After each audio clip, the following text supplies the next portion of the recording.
Assalamualaikum warahmatullahi wabarakatuh. Selamat siang sahabat BMA. Apa kabarnya hari ini? Semoga sahabat BMA dimanapun berada tetap sehat dan tetap semangat buat belajar akuntansinya ya.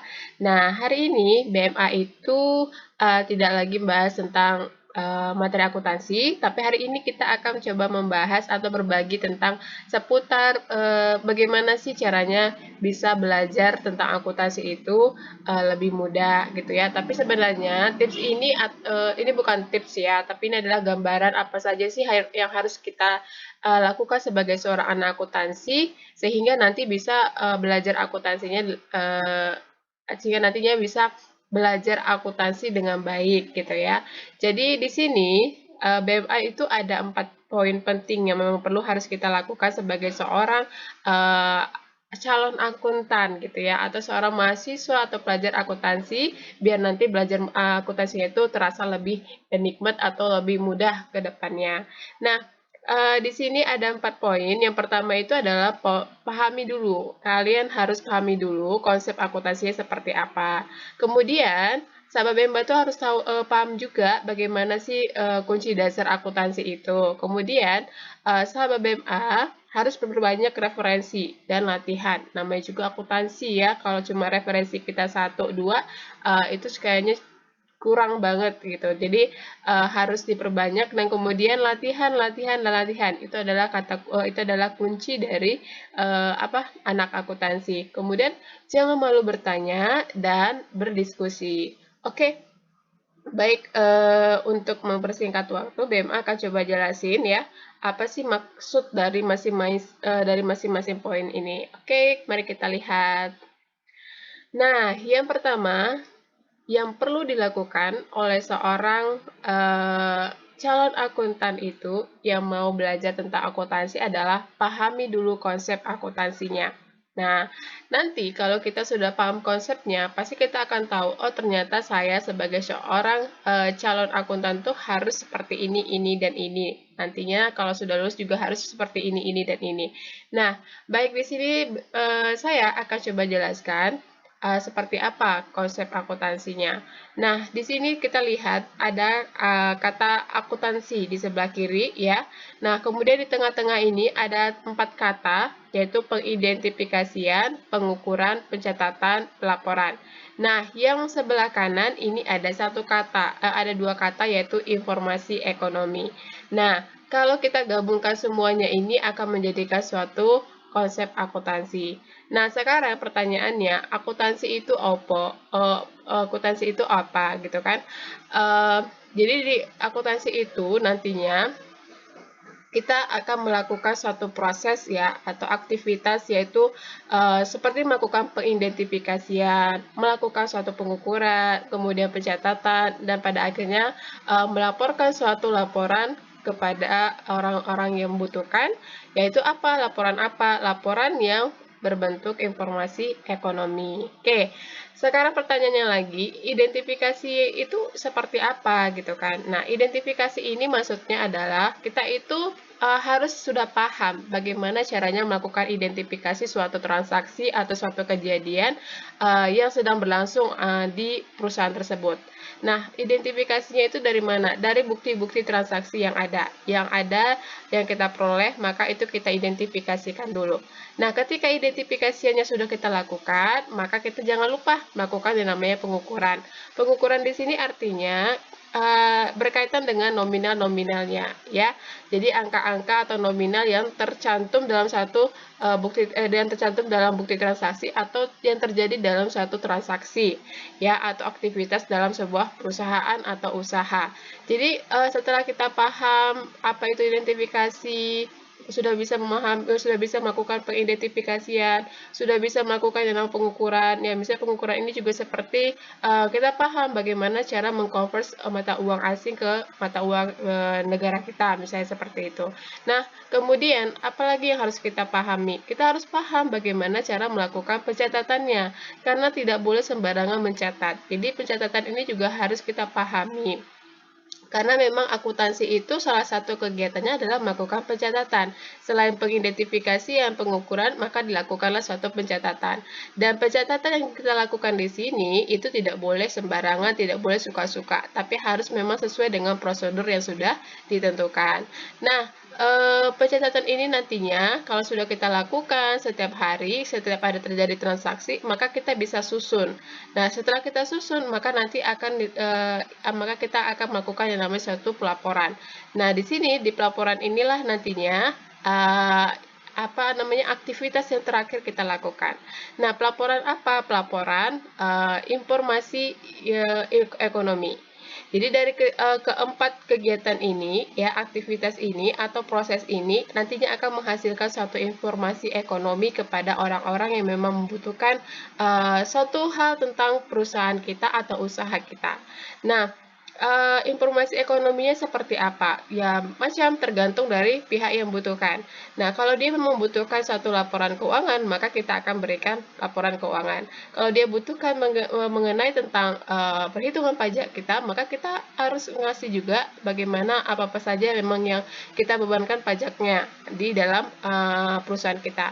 Maka di dalam laporan itu nanti akan ada penjelasannya. Jadi kita buat, jadi akuntansi itu kan melakukan proses 4 ini, kemudian nanti menghasilkan informasi ekonomi, kemudian nanti akan dipergunakan oleh orang-orang yang memang membutuhkan. Misalnya nih, kita ingin melakukan suatu peminjaman uang ke bank, maka yang diminta oleh pihak bank adalah laporan keuangan kita. Nah, sebagai seorang akuntansi, maka kita harus sudah siapkan laporan keuangan yang dimintakan oleh pihak bank. Nah, setelah itu nanti pihak bank akan menganalisa atau membaca laporan keuangan kita, apakah memang layak untuk diberikan pinjaman atau tidak. Nah, kemudian apalagi seperti pihak pemerintah, misalnya dia ingin menghitung pajak kita, maka dia akan melihat laporan keuangan kita, apakah seberapakah besarnya pajak yang akan dibebankan kepada perusahaan kita, dan apa saja pajak yang akan dikenakan kepada perusahaan kita, maka mereka akan melihat dari laporan keuangan. Nah, kemudian apalagi ya sama seperti para investor juga akan melihat laporan keuangan kita berapa tahun terakhir gitu kan, untuk meyakinkan bahwa mereka akan memang ingin melakukan yang namanya investasi dana ke perusahaan atau usaha kita. Nah, jadi seperti inilah akuntansi itu. Jadi kalau misalnya nanti dibilang kalau kita mau masuki dunia kuliah atau dunia belajar tentang akuntansi, maka ya inilah yang akan kita lakukan dalam akuntansi tersebut. Nah, kalau dalam dunia kerja juga tidak jauh-jauh. Yang kita lakukan juga dalam sehari-hari seperti ini sebagai seorang anak akuntansi. Melakukan pengidentifikasian, pengukuran, pencatatan, sehingga kita nantinya menghasilkan suatu laporan yang dinamakan sebagai laporan keuangan. Nah, jadi kalau misalnya sahabat BMA itu sudah paham tentang konsep akuntansi, maka ini akan lebih memudahkan kita untuk bisa menjalani aktivitas-aktivitas kegiatan yang berkaitan tentang akuntansi, termasuk belajar akuntansinya. Jadi kita sudah paham nih, oh ternyata nanti saya kalau mengambil jurusan akuntansi, maka nanti saya akan berkaitan kegiatan belajarnya seperti ini. Nah, itu dia, ya.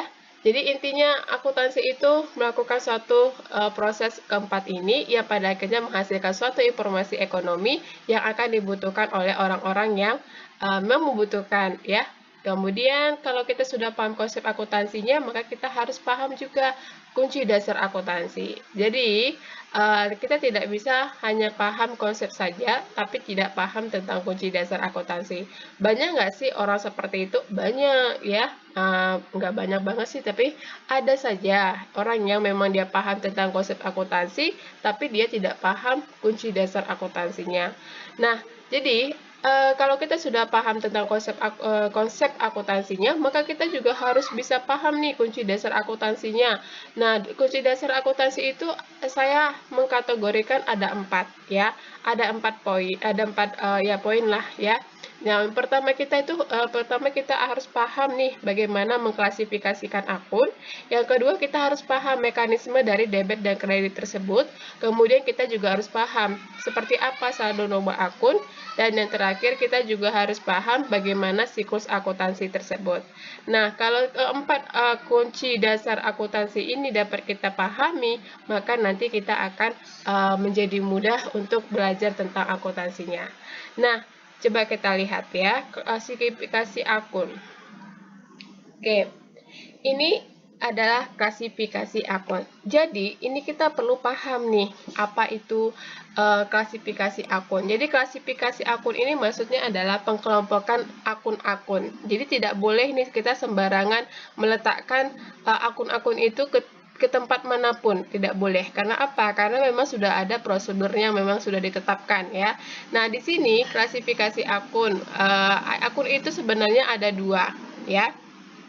Ada dua kelompok akun. Yang pertama itu dikategorikan ke dalam akun real atau biasanya disebut dengan akun neraca. Kenapa dikatakan akun neraca? Karena memang nanti dia beradanya di laporan neraca, ya, di laporan neraca atau posisi keuangan.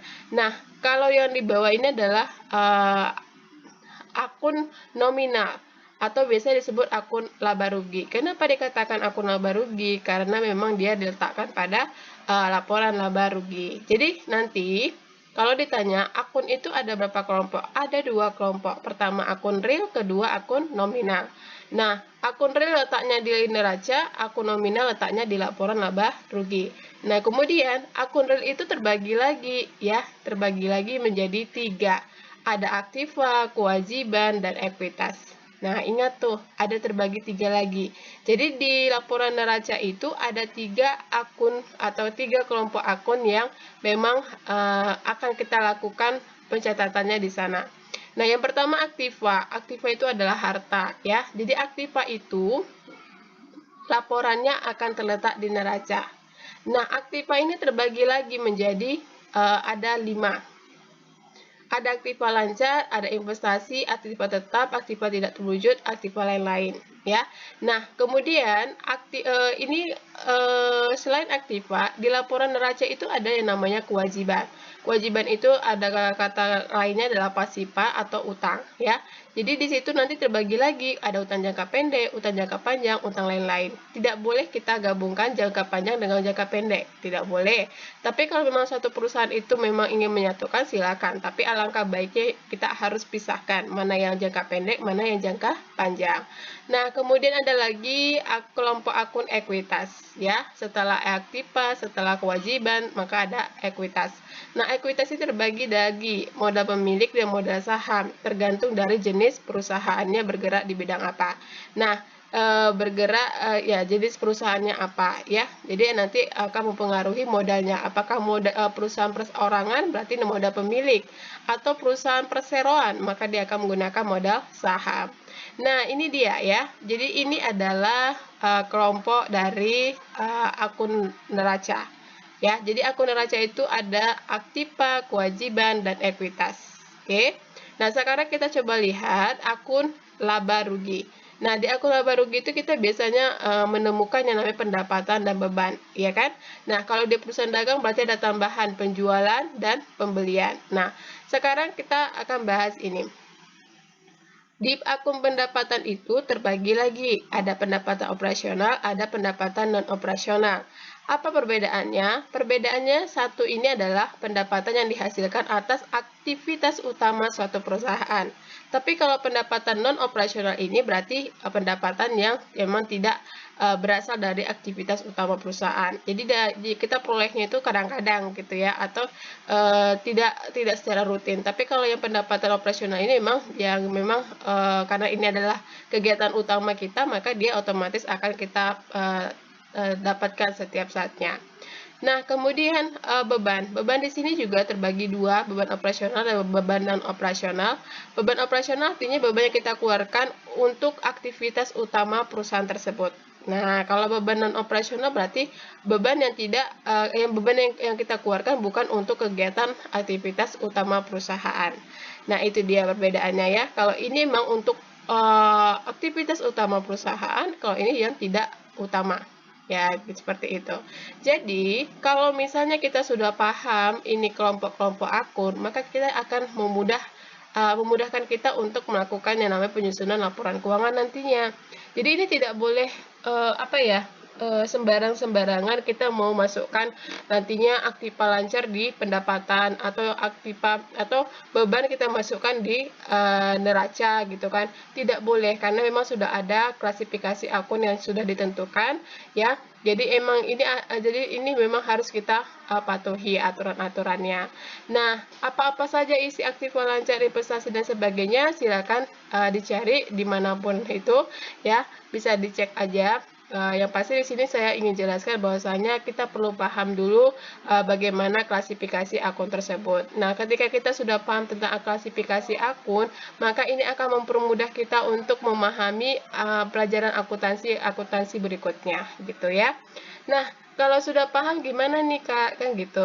Nah, kalau kalian sudah paham tentang klasifikasi akun, maka kita harus memahami kunci dasar berikutnya yaitu mekanisme debit dan kredit. Ini dia. Jadi kalian tidak bisa hanya paham mengklasifikasikan akun, tapi kita juga harus paham bagaimana mekanisme debit kredit. Biasanya akuntansi itu kalau ditanya pasti akan yang disebut adalah tentang debit dan kredit. Nah, kalau ditanya lagi, bagaimana sih kok bisa terjadinya debit yang namanya kredit? Nah, terjadinya debit dan kredit itu berasal dari ini. Aktiva itu sama dengan kewajiban tambah modal, ya. Jadi seperti kayak persamaan dasar akuntansi, mungkin tahu ya. Nah, ini dia. Jadi aktiva itu berada di sebelah kiri, kemudian kewajiban dan modal itu sebelah kanan. Nah, aktiva itu akan kita akui sebagai pencatatannya di debit, kemudian yang sebelah kanan ini kita akui sebagai pencatatannya di kredit. Nah, kemudian apa lagi? Ketika nantinya aktiva ini akan bertambah ya, semua akun-akun aktiva ini ketika akan bertambah maka kita akan letakkan dia di posisi debit. Tapi kalau dia berkurang maka kita akan posisikan ia di kredit, balikannya ya. Nah, kemudian kewajiban dan utang. Nah, kewajiban ini atau utang dia kan sebelah kanan nih. Nah, ini kita akan melakukan pencatatannya kalau bertambah itu di debit. Kalau bertambah itu di kredit, tapi kalau berkurang di debit. Nah, gitu. Nah, kemudian sama modal juga begitu. Modal ini kalau bertambah, maka posisinya akan di kredit. Nah, sedangkan kalau berkurang, kita akan posisikan dia di debit. Seperti itu ya. Nah, kemudian apa lagi? Nah, yang mempengaruhi akun modal ini adalah pendapatan dan adalah beban dan pendapatan. Jadi, yang mempengaruhi modal kita bertambah atau berkurang itu adalah akun beban dan pendapatan. Nah, kalau misalnya nanti, maka dia seperti ini bentuknya ya. Beban itu kan berada posisi di sebelah kiri, maka kita akan catat dia di debit, kemudian pendapatan itu kan berada di sebelah kanan, maka kita letakkan dia di kredit. Nah, ketika beban bertambah, maka nanti kita akan letakkan dia di posisinya di debit. Dan ini akan mempengaruhi modal kita akan berkurang. Nah, begitu pula dengan pendapatan. Pendapatan ini ketika bertambah, maka kita akan posisikan dia di kredit. Dan akan mempengaruhi modal kita juga bertambah. Oke, seperti itu ya. Jadi ada kaitannya memang bagaimana prosedur mekanisme debit kredit itu terjadi. Jadi seperti inilah dia mekanismenya ya, mekanisme bagaimana dia bisa terjadi posisinya di debit dan posisinya di kredit. Oke. Jadi kalau kalian sudah paham mekanisme debit dan kreditnya, maka yang selanjutnya itu harus paham saldo normal akun. Oke, ini dia. Jadi, dari mekanisme debit kredit tadi, kita akan menemukan saldo-saldo normal dari masing-masing kelompok akun. Oke, nah di sini saldo normal aktiva itu adalah di debit, kewajiban itu di kredit, ekuitas itu di kredit, pendapatan atau penjualan di kredit, beban atau pembelian di debit, dan kemudian price di debit. Jadi, ini adalah saldo normalnya. Nah, saldo normal ini adalah memang posisi normalnya akun-akun tersebut ya, namanya ya. Kemudian nanti kalau bertambah berarti dia tetap seperti ini. Ya, kalau bertambah. Tapi kalau berkurang, balikannya. Tinggal dibalik aja. Kalau dia bertambah di debit, berarti berkurangnya di kredit. Nah, begitu seterusnya. Jadi ini dia ya, harus dipahami juga saldo normal akunnya. Jadi nggak bisa kita hanya cuma sekedar apa namanya tahu aja gitu, nggak bisa, harus memang paham dulu dari mana datangnya saldo normal ini tadi ya kan, saldo debit kredit ini harus tahu, yaitu tadi dari mekanisme debit kredit sebelumnya. Jadi makanya dari mekanisme itu maka diperoleh seperti ini. Nah, untuk bisa tahu ini jangan dihafal, karena kalau dihafal nanti kalian akan pusing sendiri. Karena ini akan sesuai dengan transaksi yang terjadi, jadi makanya kita harus pahami saja. Ya, dipahami. Ketika kita paham, maka apapun soal atau transaksi yang diberikan, maka kita bisa mengerjakannya. Tapi kalau kita cuma menghafal, maka kita akan nanti patokannya hafalan itu, oke? Jadi ini dia ya. Jadi ini seperti inilah caranya kita melakukan memahami saldo normalnya ya. Jadi untuk bisa belajar mudah akuntansi materi-materi yang berikutnya, maka kita harus pahami dulu di sini saldo normalnya itu seperti apa. Kalau sudah paham ini, maka nanti kita akan mudah melakukan namanya pencatatan yang terjadi dalam transaksi-transaksi perusahaan. Oke, kalau misalnya sudah paham bagaimana, apalagi selanjutnya kita harus lakukan, kita harus paham kunci dasar berikutnya, yaitu siklus akuntansi. Nah, kita udah tahu nih mengelompokkan akun-akun. Kita juga sudah tahu nih misalnya saldo normal akun. Dan sekarang kita sudah bisa melakukan namanya pencatatan ya, atau dapat juga dikatakan melakukan penyusunan laporan keuangan. Nah, ini dia prosedur atau siklus akuntansi. Ini saya contohkan pada perusahaan jasa ya. Jadi setiap perusahaan itu ada sedikit perbedaan siklusnya. Yang pasti memang kegiatannya hampir sama ya, hampir kegiatan alur-alurnya hampir sama, tapi memang ada yang membedakan. Oke, jadi yang namanya siklus akuntansi itu bisa berjalan kalau sudah ada bukti transaksinya atau adanya transaksi yang terjadi. Jadi inilah yang paling awal sekali yang memang perlu kita lakukan dalam suatu perusahaan atau usaha. Ya, ada transaksi maka adanya bukti transaksi. Jadi kalau jangan melakukan transaksi tanpa ada bukti transaksi. Ini tidak akan bisa. Karena yang namanya akuntansi itu akan berpatokan pada bukti transaksi. Jadi tidak bisa hanya cuma ngomong-ngomong doang. Ya, itu nanti datanya tidak valid. Jadi memang setiap apapun transaksi yang terjadi dalam perusahaan dalam hal mengeluarkan dan menerima uang itu harus dilakukan pencatatannya terlebih dahulu di bukti transaksi ya. Kemudian setelah ada bukti transaksi baru kita bisa melakukan yang namanya penjurnalan ya, jurnal umum gitu ya, atau jurnal khusus. Nah, setelah itu dari jurnal ini nanti kita akan buat buku besarnya. Buku besar ini berarti artinya mengelompokkan akun-akun yang sejenis. Jadi kalau kas, maka nanti semua transaksi berkaitan dengan kas kita satukan dalam buku besarnya. Kemudian piutang, maka piutang juga kita akan satukan ke dalam buku besarnya. Jadi dipisah-pisahkan sesuai dengan masing-masing kelompok atau masing-masing jenis akunnya ya. Jadi begitu. Kemudian setelah kita melakukan buku besar, maka kita akan bisa melakukan namanya neraca saldo. Neraca saldo ini kita dapatkan dari nama-nama akun yang ada di buku besar dan saldo-saldo akun yang ada di buku besar. Tinggal kita pindahkan saja. Kemudian selanjutnya apa? Selanjutnya kita akan melakukan namanya jurnal penyesuaian. Ya, ini kita bisa lakukan kalau memang ada data yang memang perlu disesuaikan. Kalau ternyata tidak ada data yang perlu kita sesuaikan, maka ini tidak perlu dilakukan.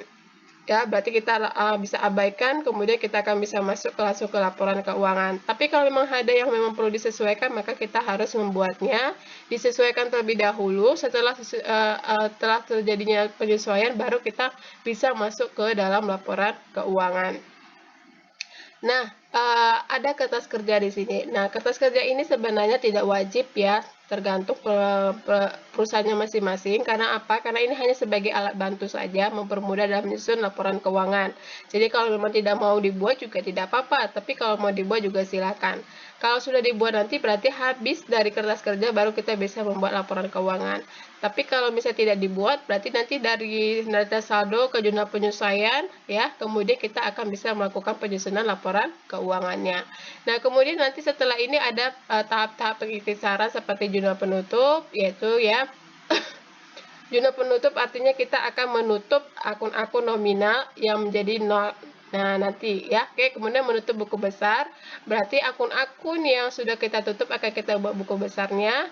Jadi nanti memang kita lihat, kemudian kita buat neraca saldo setelah penutupan. Berarti nanti neraca saldo setelah penutupan ini hanya akan memunculkan nominal-nominal atau akun-akun yang masih ada nominalnya. Jadi kalau yang sudah ditutup tadi tidak akan muncul lagi di neraca saldo setelah penutupan. Nah, kalau sudah semua ini kita pahami siklus akuntansinya, maka kita akan mudah dalam menyusun laporan keuangan perusahaan. Nah, kita pun juga tidak akan merasa bingung lagi. Oh, bagaimana ya belajar akuntansi ini? Karena apa? Karena kita sudah paham. Oh, ternyata nanti yang saya pelajari itu seperti ini, gitu ya kan? Saya akan pelajari mulai dari bukti transaksi sampai pada akhirnya ke neraca saldo setelah penutupan. Jadi, tidak ada yang sulit kalau kita mau belajar secara perlahan-lahan dan secara rutin. Jadi intinya memang ini ya ya perlu memang dipahami sekali, wajib ya sebagai seorang anak akuntansi itu ya wajib pahami ini ya empat kunci dasar ini. Ini adanya di kalau misalnya kita kuliah itu adanya di semester 1 di belajar akuntansi dasar. Nah, kenapa diletakkan di semester 1 pada pelajaran akuntansi dasar? Karena memang ini adalah kunci dasarnya ya. Memang kita harus paham benar ya, ibarat kata seperti rumah, kalau tidak ada pondasinya maka rumah akan goyang gitu kan. Maka rumah akan tidak bisa berdiri. Nah, sama kalau misalnya kita ibaratkan seperti itu, ini juga akuntansi itu tidak bisa kita pahami kalau memang kita tidak punya pondasi yang kuat pada empat kunci dasar ini. Jadi kalau kita ingin membuat atau menyusun laporan keuangan itu kita harus paham dulu keempat ini. Kalau tidak paham keempatnya, maka seperti apapun soal yang diberikan atau transaksi yang terjadi, maka kita tidak akan bisa melakukan penyusunan laporan keuangan tersebut. Bisa jadi nanti akan salah-salah peletakannya, mungkin posisi akunnya atau salah-salah mengelompokkan nama akunnya dan sebagainya. Jadi makanya saya hanya meminta kalian sahabat BMA itu wajib untuk bisa memahami keempat poin ini ya, 4 kunci dasar ini. Jadi kalau sudah paham ini, insya Allah itu nanti ke depannya belajar akuntansinya akan terasa lebih mudah karena memang inilah kunci dasar dari belajar tentang akuntansi. Kalau ini sudah kalian kuasai, fondasinya sudah kuat di sini, maka nanti apapun yang terjadi di kedepannya pasti akan bisa dilalui. Oke, kalau ternyata kita sudah paham nih kunci dasar akuntansinya, ya. Kemudian apalagi yang bisa kita lakukan untuk bisa memahami pelajaran akuntansi itu dengan mudah? Ya, maka kita harus membanyak referensi. Banyak-banyakin referensi berkaitan tentang akuntansi. Kita dalam akuntansi itu akan belajar banyak sekali bidang-bidang akuntansi, ya. Ada banyak bidang-bidang akuntansi yang kita pelajari setiap bidang tersebut, atau kalau dalam kuliah itu ada selama 4 tahun itu kita akan belajar berbagai macam bidang akuntansi. Nah, silakan kita perbanyak referensi, bukan hanya 1, 2, 3, tapi banyakin. Karena apa? Semakin banyak semakin bagus. Nah, karena apa? Karena dalam satu buku juga akan menjelaskan tidak sepenuhnya ya tentang akuntansi, maka kita perlu buku lagi yang lain. Jadi kita bisa membandingkan atau bisa melengkapi data atau referensi yang memang kita belum pahami. Oke, nah selain itu sebagai seorang anak akuntansi kita perlu banyak latihan dong. Jadi nggak bisa tuh cuma kita belajar teori aja, nggak bisa. Jadi setelah kita belajar teori maka langsung kita latihkan. Ya, latihan ya. Berbanyak-banyak latihan. Kalau sudah semakin terbiasa mengerjakan latihan, maka nanti akan mudah belajarnya. Nah, latihan seperti apa? Latihannya itu ya seperti apa ya? Mengerjakan soal-soal yang ada di buku atau mengerjakan tugas-tugas yang diberikan oleh pengajar. Jadi ya kita coba aja terus cari di buku-buku tuh banyak soal kan. Nah, makanya silakan coba-coba di rumah. Kemudian nanti kalau kita ketemu sama teman yang memang sudah paham tentang akuntansi, maka kita tanya ke dia. Kita minta dia untuk mengecek apakah jawaban kita sudah benar atau perlu dikoreksi. Nah, dengan begitu kita akan menjadi terbiasa. Kalau sudah terbiasa akan menjadi paham dengan sendirinya. Makanya kadang-kadang ada orang yang dia paham tentang akuntansi tanpa harus dari orang lain. Dia cukup baca buku, dia cukup latihan-latihan, akhirnya dia bisa. ya. Jadi lihat tipe kita yang seperti apa. Kalau memang tipe kita memang tidak bisa seperti itu, ya berarti kita harus belajar banyak lagi. Dan yang pasti namanya anak akuntansi itu harus banyak prakteknya. Ya, habis dapat teorinya langsung prakteknya, dapat teorinya langsung prakteknya. Tidak bisa hanya teori dan teori tanpa ada praktek sama sekali. Oke. Nah, sama seperti jurusan komputer misalnya gitu kan. Dan tidak mungkin dia bisa paham komputer kalau cuma hanya mengerjakan teorinya saja. Pasti dia akan praktekin juga dalam kesehariannya bagaimana cara membuat ini dan ini. Nah, sama juga seperti seorang jurusan bahasa Inggris. Tidak mungkin dia hanya belajar teorinya saja tanpa mempraktekannya. Maka nanti akan menjadi kaku gitu kan dia. Tapi kalau dia selalu mempraktekkan bahasa Inggrisnya setiap hari, maka nanti akan menjadi lancar cara berbicaranya. Sama akuntansi juga begitu. Jadi nanti kalau setiap hari dilakukan latihan, maka nanti akan lancar dalam menyusun laporan keuangan. Yang tadinya ngerjain laporan keuangan sampai 2 jam, akhirnya karena sudah terbiasa bisa jadi cukup 1 jam atau bahkan mungkin hanya 30 menit sudah bisa menyusun laporan keuangan. Karena apa? Karena sudah terbiasa, jadi cepat dalam mengerjakannya. Oke? Kemudian apalagi? Kemudian jangan malu bertanya dan diskusi, ya. Ini dia. Nah, ini yang penyakit yang memang sering terjadi dalam lingkungan apa ya? Lingkungan belajar gitu ya, di sekolah maupun di kuliah, yaitu ini, malu bertanya. Biasanya seperti itu. Padahal dia aja nggak paham, tapi ketika ditanya diem aja. Kenapa? Karena malu. Malu kenapa? Karena takut nanti teman-temannya pada ngejekin gitu kan. Nah, jadi di sini memang harus bertanya ya, ketika tidak tahu maka harus bertanya seperti apa cara mengerjakannya atau seperti apa cara prosesnya sehingga nanti kita bisa paham cara untuk melakukannya. Jadi kalau tidak tahu maka jika kita tidak tahu maka lakukanlah bertanya ya, bertanya boleh kepada teman, boleh kepada pengajar, boleh kepada siapapun yang mungkin paham tentang pelajaran tersebut ya, begitu. Kemudian apalagi di sini ada namanya diskusi ya. Diskusi berarti ya itu tadi kayak sharing-sharingan ya antara teman yang sudah paham dengan teman yang mungkin belum paham benar gitu ya kan. Jadi diskusi, tanya-tanya aja, jangan diskusinya hanya sekedar gosip-gosip doang ya. Jadi anak akuntansi itu memang harus perlu yang namanya diskusi. Ya, diskusi bersama teman sekelas gitu kan, atau mungkin ada teman kelompoknya gitu, ya udah diskusi sama teman kelompok, tapi harus benar-benar diskusi ya. Jadi kesempatan diskusi itu manfaatin dengan baik dengan memperoleh ilmu dari teman yang paham. Jadi kita juga bisa nantinya paham juga akhirnya gitu. Jadi ini memang harus dilakukan dalam dunia belajar ya. Itu harus membuat namanya diskusi kecil gitu ya, kelompok kecil untuk berdiskusi seputar tentang akuntansi. Nah, saling berbagi, siapa yang paham tentang materi ini maka berbagilah dia, atau yang besok si ini yang paham maka berbagilah kepada teman yang belum paham. Jadi kalau kita sudah ngelakuin seperti ini dalam keseharian kita, insya Allah ya, itu belajar akuntansinya akan terasa lebih mudah nantinya. Ya iya, kenapa? Karena kalau kita nggak tahu kita bertanya kan, kemudian kalau kita nggak tahu kita melakukan diskusi. Ya pada akhirnya ya tadi kita nggak tahu maka akhirnya jadi tahu. Nah itu dia. Jadi memang tidak cukup hanya ya mungkin kalau dengan baca buku aja kita tidak bisa paham, maka bertanya kepada orang yang memang paham. Kemudian kalau kita tidak bisa paham dengan orang yang mengajarkan, maka kita tanya kepada teman mungkin ya, teman yang paham mungkin bisa menjelaskan ke kita. Mungkin kita malu bertanya di dalam ruangan kelas, maka kita bisa tanya kepada teman kita yang mungkin bisa membantu ketidakketahuan kita tersebut. Intinya jangan malu bertanya dan jangan malas berdiskusi. Oke? Nah, ini dia ya 4 poin penting yang memang harus kita lakukan, yang harus kita ketahui dalam mengambil mengambil atau mempelajari akuntansi ini. Ya, 4 poin ini kalau kita lakukan, insya Allah ya saya bilang sih bakal terasa akuntansi itu akan terasa mudah gitu kan. Bagaimana tidak, kita sudah paham konsep akuntansi seperti apa, berarti kita sudah paham bagaimana apa yang harus kita lakukan memang nantinya sebagai anak akuntansi gitu kan.